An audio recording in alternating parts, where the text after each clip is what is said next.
Good morning, Laredo. I'm Jesus Garza, your host of 24/7 Laredo Talk Show. This is an original, free, and independent news and lifestyle channel dedicated to the issues about Laredo and surrounding areas. Please press the like button in your Facebook page so we continue to give you shows like this. We do have a very special guest today. His name is Rick Romo. He's worked for the county for many, many years, and I'm really glad to have you here. Thank you, sir. Well, thank you for coming.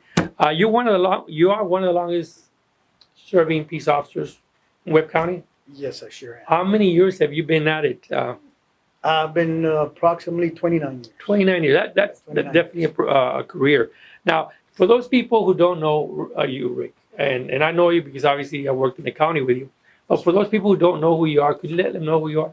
Sure. I'm a native Laredoan. I study here. My parents are from here. My whole brothers are from here. We're 6 of us. And they're educators. My law enforcement career started back in the 80s. I worked as jailer back in the barracks up there at the In the old detention center. Yes, at the old detention center. Down on Del Mar on the other side. Yes, a long time ago. Until it got burned down. Yes. And from there, I went to the jail to work there as a jailer under Juan Garza. And then I went to the Texas Peace Officer School here in Laredo, the Laredo Junior College. Back then it was Laredo, now it's Laredo College. Yes. And I got my peace officer license, and then there was an opening with the district attorney's office, Mr. Rubio, to go to the task force, the DEA task force. I applied for it, I got interviewed, and I got accepted. In 1991, I went to work with a Drug Enforcement Administration, a financial task force. And I lasted there about approximately 5 years, give and take. Then from there, I went back to my mother agency, which was the district attorney's office, and I spent the rest of my career there up to 2013 when I retired. But while I was there at the district attorney's office, I went mostly through all the positions, which were felonies, domestic violence, misdemeanors. So you have experience with hot different, checks. all kinds of experience with the district attorney's office. Yes, sir. So right now, are you working for the county? I am part-time with Constable Precinct 3 in Bruni. Right. And So they carry your certification, your license. Yes, Okay. yes. Now, so you've been with the county for over 29 years. I would imagine you've also been involved with community organizations. Yes, sir. Yes, we've there's all different type of community organizations. Now, when I retired from the district attorney's office, I went over to the county attorney's office. I got hired as the chief investigator there, and from there is where I really started getting involved in juvenile activities and things better for the schools. I believe very strongly that a child should go into the school with his head held up high and not be scared of bullies or anything like that, So I was trying to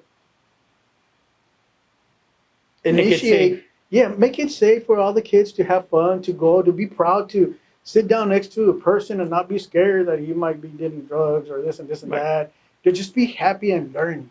Right. It should be a safe zone. Exactly. Definitely. There's two basic things about a school district. They always must be able to educate the kids and to always have a safe environment for them to learn.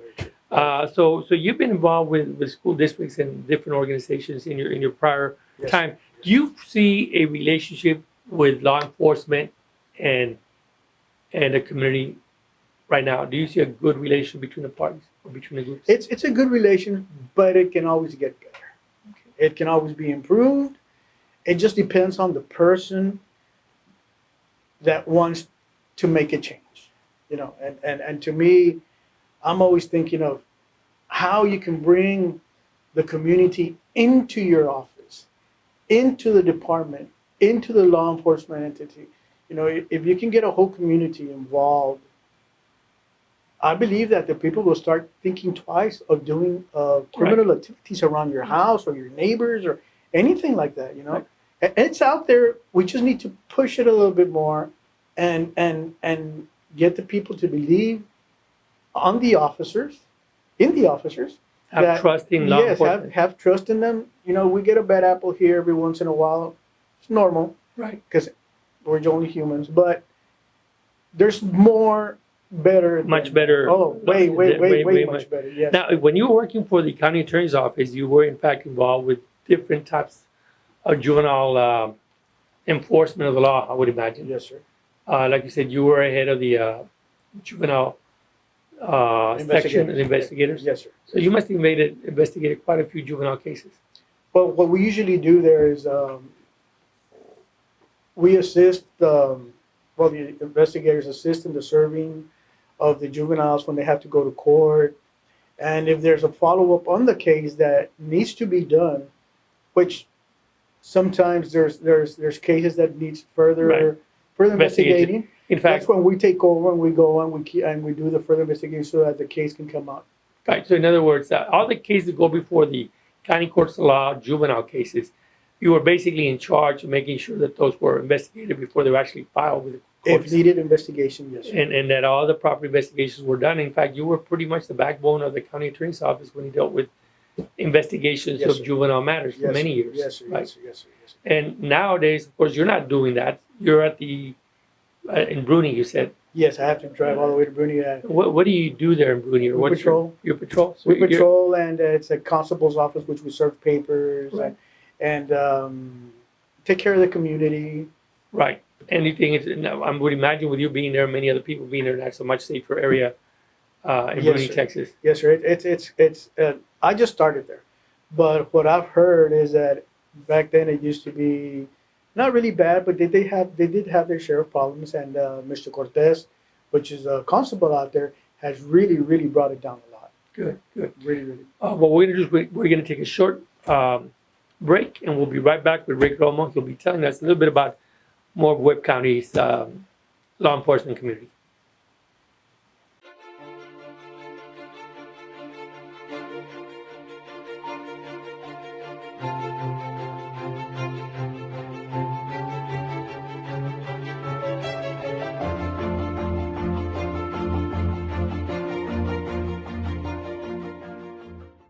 Welcome back. We're here with Rick Romo, a peace officer here with Webb County Constable's Office in Bruni, Texas.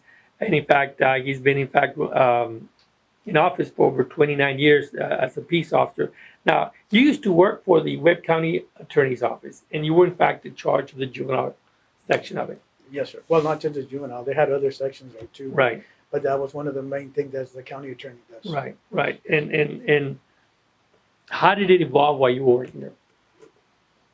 While I was working there, I was approximately about a good 5 years with just getting started, getting things rolling, pushing things. And that's with the county attorney, Mark Montemayor. Mark Mortemayor. Yes, Marco Montemayor. And one was the juvenile roundup, which when I entered, they must have had like 60 to 70 arrest warrants for juveniles that were just sitting there. So I got together with, I don't know, maybe 9 or 10 agencies, put together a little task force, and we executed them. And we brought it down to a good level of just having certain arrest warrants pending, and which was good because it cleans up the court system too. And definitely, it does matter it because does, yeah. sometimes you gotta understand that when you have arrest warrant detention orders, those kids are not, they're either hiding or they can't be found or they give the wrong addresses. So certainly a peace officer needs to go later to go round them up. Yes, sir. Very true, very true. That was one of the things. The other thing that I did that had never been done in the history of Webb County and Laredo, it was called Canine Sweep in Schools. Okay. The way that would work is, usually when there's one canine or something like that, well, kids start getting on their phones and, hey, the canine's here, whatever, and they go start hiding their stuff or flushing it down the Sure. toilet or, extra. So what I say, what about if we hit the whole school at one time? We're in and out of there, 10, 12, 13 dogs, take no less than an hour. We're in and nobody moves. It's like a standstill, in other words. Lock down and you do that. Yes. So we did it. You brought in different agencies. We got agencies from we even brought some agencies from LaSalle, if I want to help us out. We brought some from Zapata. We got all the constables to help us. PD helped us. And we, as the sheriff's office too. And we successfully went inside schools. They did a lockdown. We followed their rules and regulations, of course. course. You know, Yes. we did not go, you know, we will always have an attorney with us. We did it the way it's supposed to be done, to the point. Good. You know, and we went in there when within 1 hour we were in, we checked the whole school and we were out. And I'm sure you were able to pick up some of this. Oh yes, illegal narcotics and things like that. contrabands and, you know, some weapons. We found Right, some weapons, right. things like that. Which in a way, if you ask me, if I was a parent, uh, I'd be very happy that somebody was doing that, because now I know that somebody's going out there and my kid's going to be a little bit safer in school than what he was before. You know. Exactly, and that's very important for all the Yeah. parents that their kids be safe from bullies and, of course, narcotics and yes, weapons yes. that may be there. Now, you were working there, like I said, for how many years? About 4 to 5. 4 to 5 years at the county attorney's office. You brought in a couple of new programs. Along the way, what happened? Well, along the way, I've been 29 years with the county. Okay, 29 years, hardworking, you know, very loyal to my bosses, very loyal to my bosses. And I decided, Incompetent. you know, yes, and I said, you know, it's time for me to take it's time for me to take a different step and run for office. I think I'm ready for it. You know, so I am ready for it, as a matter of fact. And I approached Mr. Montemayor, you know, because I'm old school, you know, tell the boss, hey, I don't have to, but I did it anyway out of respect for him and his office. I said, I would like to run for Constable Precinct 1. And he told me, yes, go ahead. Which position is that again? That's Constable Precinct 1. Precinct one. Constable Precinct And, 1. and who's the constable right now there? Rudy Rodriguez. Rudy Rodriguez is the constable there right now. So out of respect, I went to Mr. Montemayor and I told him, sir, you know, I would like to run for Constable Precinct 1. He told me, yes, go ahead. The next day, I went again into his office and I told Mr. Montemayor, sir, I'm just letting you know, I just want to clear things up. I want to run for office. He said, go ahead. I'll even give you some pointers or whatever you need to. I said, thank you very much, sir. I walked out and I started. I started my campaign. And there was no problems. Oh, no, not at all. Not at all. You had the backing, or at least I guess the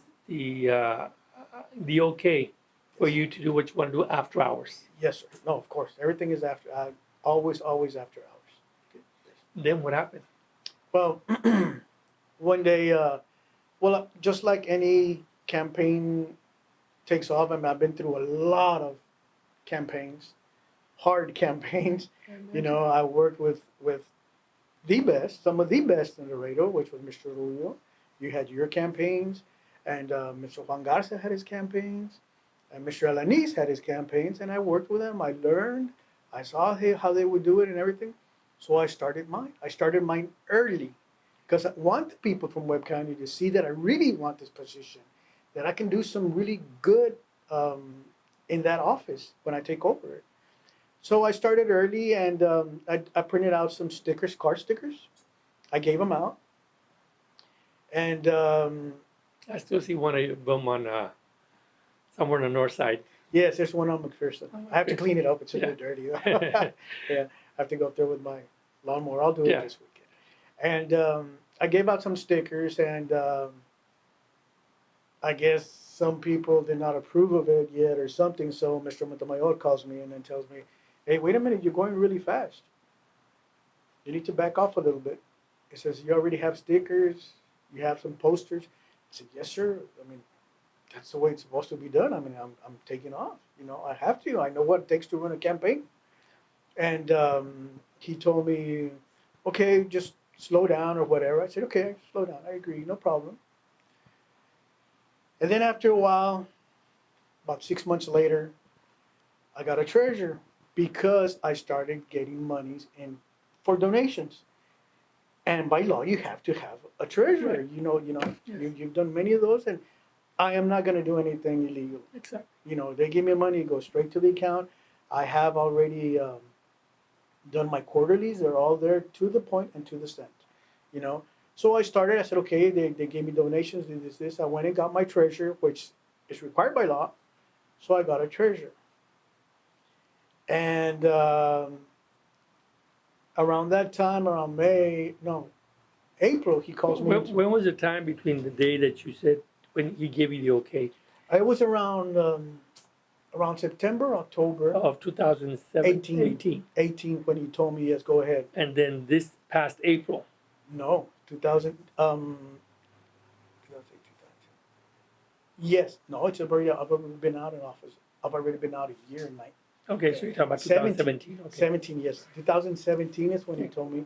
2018, which was around April, he calls me in, and it's all on file already. Anybody can go Right. see it. Everybody can see it. He told me that I needed to slow down.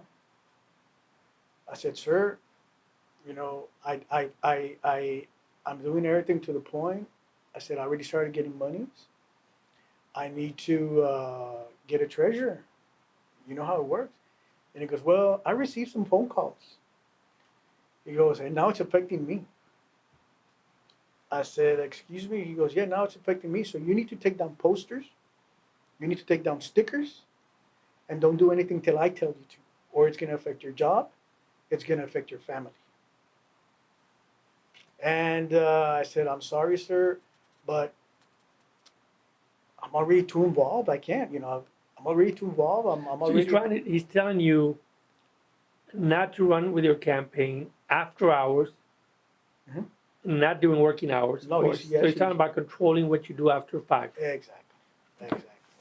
My life, you know, and And there's no contract, is there, between you and him saying that you can't, there's nothing in the law or between you, an employment contract with you that says you cannot run for office. no. There's nothing. I checked with the county too. The only thing with the county that it's a county policy because it's not a federal or constitutional right policy. Right. It's a county policy which says that if you're in office, you have to resign to run for another office, like if you're the elected official. Right. If you're an elected official. Yes, but that's a county policy. Right. But you're not a No, I was an politician, so employee. you're an employee. There is no rules and regulations for employees. And I hope after this, they don't make one up because To stop then, everybody. then where's your, It's an intimidation factor. I mean, all these kids that go up to fight for war, all these veterans that come back without legs, what are they fighting for? For somebody to control you? Yeah. That's just very wrong. We're going to take a short break and we'll be right back with Rick Romo.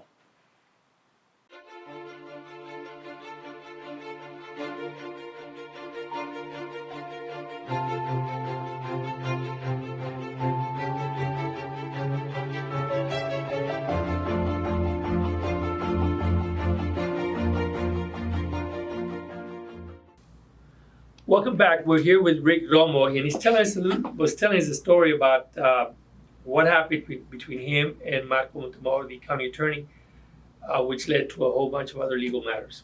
So go ahead. Okay, well, in April, he told me, as I told you a while ago, and in May, he calls me into his office. And Mr. Orlando Garza was sitting next to me. And he tells me, remember what we talked about a month ago or two? I said, yes. He goes, well, for that reason, I'm letting you go. I got fired. I got fired for doing my constitutional right. And it really. What did he tell you in terms of? Did he give you a letter? No, I've never been written. I've never You've got never any. written. No, I've never no. been written up. I've never been reprimanded. I've never been nothing. Did He he just- even give you an opportunity to correct whatever you wanted to correct? No. He just said you're fired. Did he give you any reason? Well, according to him, he was restructuring He was restructuring. the office, which is still the same. It's been a year and 1 month And later. there's been no changes, no No, restructuring. I think they just hired one investigator, but that investigator had left, so the office is still the same. Okay, Period. Anybody can go check. The office is still the same. so you were dismissed Yes, sir. Yes, for sir. political reasons. After 29 years of hard work, Well. no insurance, no nothing. Okay, and then what did you do? File a lawsuit. I filed a lawsuit because I believe that loyalty is a very good thing. That's the way my father brought me up. Very hard worker. And, when you're loyal to your employer, I believe they should be loyal to you. The minute he told me, go ahead, go for it, I said, okay, I got his backing. That is awesome. Let me ask you, you didn't receive any reprimands between the time that you told me you were thinking of running and the time you were fired? Right.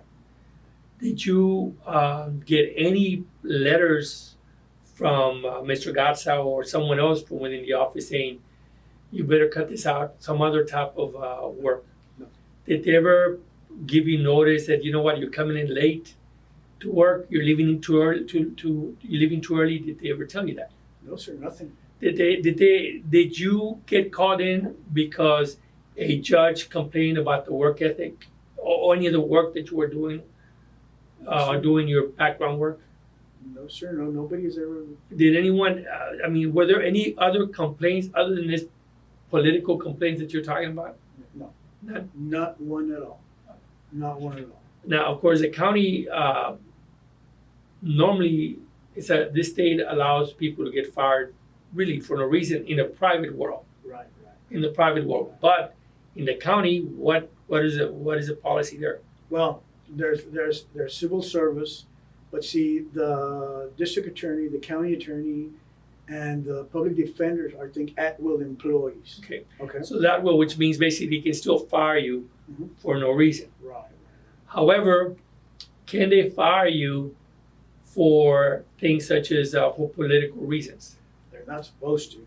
See. In other words, you can just because you can be fired, that does not mean you're going to get fired because you're a woman or because you fit any of the protected classes federally, religion and others. And of course, one is you be able to talk about your free speech or Right. somehow affecting Right. the county. So This was simply down. I got fired for running. running for For office. running. For running for office. That's the bottom line. Did you ever find out who made the phone calls? No, they won't tell you, of course. But maybe in trial, when we go, if he has the same thing like he told me straight to face, I hope he tells it to the jury, and we'll see what comes out. So he left you out in the cold. Oh yeah, out in the cold, No, let me give you a week's notice, 2 weeks notice, no, find yourself another You're job. out of here. Plain simple, I'm letting you go. Boom. And you Not- can't assume that there's no other reason, right? I mean, he has never said that, hey, I got rid of you, other than the restructuring. I mean, if it's gonna go down to nitpicking things like that. Yeah. One of the reasons that I also filed a lawsuit was because one of the attorneys there works like 2 or 3 hours a day, and I told him, "Hey, this is happening. You need to stop." And not only me, other people from that office told him to. And that's Whistleblower Act. And that's on my lawsuit. Well, under the Whistleblower Act, and unless I'm mistaken, a public employee can complain about any illegal activity or something that looks illegal, and file a complaint about that issue, and you can't be fired or be taken retaliation against you. Exactly. And the way it works is, well, you work there. I mean, I'm the chief investigator. I go straight to my boss. I can't just go to a law enforcement entity and start an investigation. I can't. So, yeah, It doesn't work that there way. is It does whether not we work that want to admit it or not, and it's very unfortunate for me to even make this comment. But the reality of the matter is that when a police officer loses his job for whatever reason, it's very difficult for the law enforcement agencies to pick you up. Unless I'm wrong, that's the code. Yeah. That's just the way it works. No, well, see, what I'm saying It's is that unfortunate. yes, what I'm saying is with the Whistleblower Act, when I told Mr. Montemayor, he's the one I have to tell, so that he can do a proper investigation, and report it either to Mr. Lanis or somebody. Was there ever an investigation? No. Was Up there to any? date. Let me ask you. Up to Was date. there any investigation even of your actions? No, sir. There's nothing documented There's out there on the records. Nothing. Sure. It's nothing. You can even go to the case, which is on right now. It's public record right now, and you will see where he says. Even if, for a second, I'm playing the devil's advocate here, but even if, in fact, Mr. Montemayor was right in firing an employee because you're an at-will employee, that still doesn't pass the smell test, because it seems to me that you're doing it for political reasons, not because the guy is incompetent. Am I wrong? Right. It's not really necessarily the right reason. Well, Just because I woke up in the morning and say, you know what, I don't want to have you as an employee anymore, I'm going to fire you. It just doesn't seem to be right. It just the way it was done. at least that's not the way it's supposed to be done with public employee and public treasure money that belongs to the taxpayer. We should not be treating employees like that. That's why I want this case to go to trial. I'd rather be judged by the people that are paying their taxes than by the county commissioners or one of them saying, this is what we're going to do with you. Wait a minute, man. I want to go to trial. I want to go to trial and hopefully this goes to trial. And let the jury decide. Yes, because this is just not right. Yeah. This is just not right for somebody for anybody, period. If an employee, for example, the secretaries that work there, they're hardworking people, man. Some of them get treated pretty bad. They get paid very little. Some of the bosses yell at them, things like that. And for another example, the custodians. Who's going to do their job? Who's going to go clean up a kid's mess? And then again, they get paid very little. Yeah. But if one of those people wants to run for office, for any office, because some of them you don't even need an education.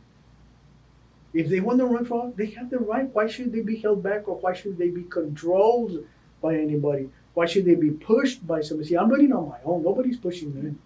That was a question that came when I first announced. Several people came up to me and said, "Who's pushing you to run?" You know what my answer was? My 29 years of experience are pushing me to run. My 29 years of experience, of good, hard-working experience. That was my answer. Well, only we'll find out soon. When is the case set for trial? Hopefully by the end of this year.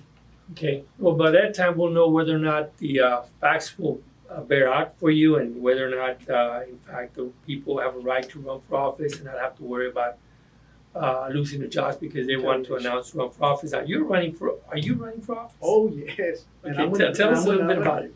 Okay. I am running for Constable Precinct 1.